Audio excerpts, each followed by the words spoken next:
நீரின்றி அமையாது உலகு என்று சொன்னாங்க வள்ளுவர். நீரின்றி உலகு மட்டுமல்ல, உழவும் நீரின்றி அமையாது. அந்த அளவுக்கு உழவுக்கும் நீருக்குமான ஒரு தேவை மிக அதிகமான விஷயம். அந்த தண்ணீரை ஆற்றில் இருந்தும் கீழே நிலத்தடி நீரில் இருந்தும் மழை நீரில் இருந்தும் பெற்றுத்தான் அந்த விவசாயம் செழித்து கொழித்து வளர்ந்து கொண்டிருக்கிறது. இன்றைக்கு ஒரு பயிரை விளைவிக்க தண்ணீர் இல்லைன்னு நம்ம ரொம்ப ஒரு வேதனையோட பார்த்து கொண்டிருக்கிறோம். ஆனால் பல பன்னாட்டு நிறுவனங்கள் அரசுக்கு வெறும் லிட்டருக்கு 2 காசு கொடுத்து விட்டு அதை 20 ரூபாய்க்கு நமக்கு சந்தையில் விற்று கொண்டிருக்கிறார்கள். அந்த தண்ணீரை வாங்கி பருகுவதுதான் ஒரு பெரிய சுகாதாரத்தனம் என்றும் அதுதான் மேதாவித்தனம் என்றும் நினைத்து கொண்டு நாம அந்த புட்டி தண்ணீருக்கு பின்னாடி நம்ம போய் கொண்டிருக்கிறோம். 20 வருஷத்துக்கு முன்னாடி அப்படி நாம யாராவது ஒவ்வொரு லிட்டர் தண்ணீரை 20 ரூபாய் கொடுத்து வாங்குவோம் கற்பனை கூட செய்து கொண்டு பார்த்திருக்க மாட்டோம்.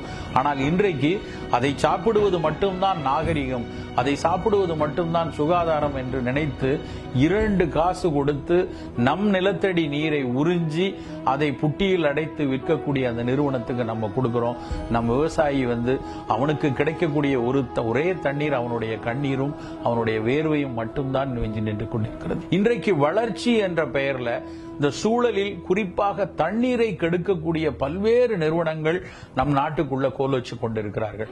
நாம் என்ன நினைத்துக் கொண்டிருக்கிறோம், இந்த நிறுவனங்கள்லாம் நல்லா வளரணும், அப்பதான் அந்நிய செலவாணி பணம் வரும் என்று நினைத்துக் கொண்டிருக்கிறோம். ஆனால் இங்கே நடக்கிறது என்ன அப்படின்னா, நம் நாட்டு தண்ணீர் உறிஞ்சப்படுது. நம் நாட்டினுடைய தண்ணீர் எல்லாம் பல மலினங்களால் மாசுபடுத்தப்படுது.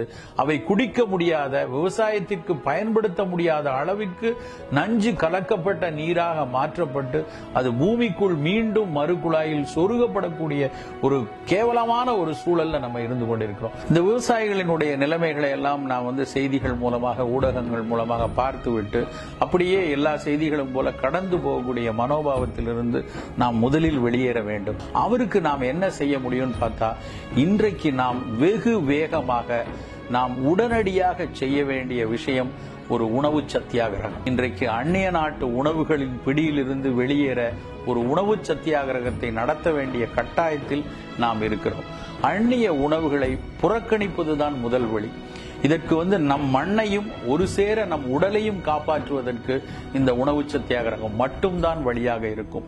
நம் நாட்டு காய்கறிகளை இயற்கை முறையில் விளைவித்த, இயற்கை முறையில் ரசாயன கலப்பில்லாமல் விளைவித்த தாவரங்களுக்கு சற்று அதிக விலை இருந்தால் கூட தயங்காமல் அந்த விவசாயிகளை ஊக்குவித்து அந்த பொருட்களை நாம் அன்றாடம் பயன்படுத்துவதுதான் அந்த ஏழை விவசாயியின் கண்ணீரை துடைக்கக்கூடிய ஒரே வழி.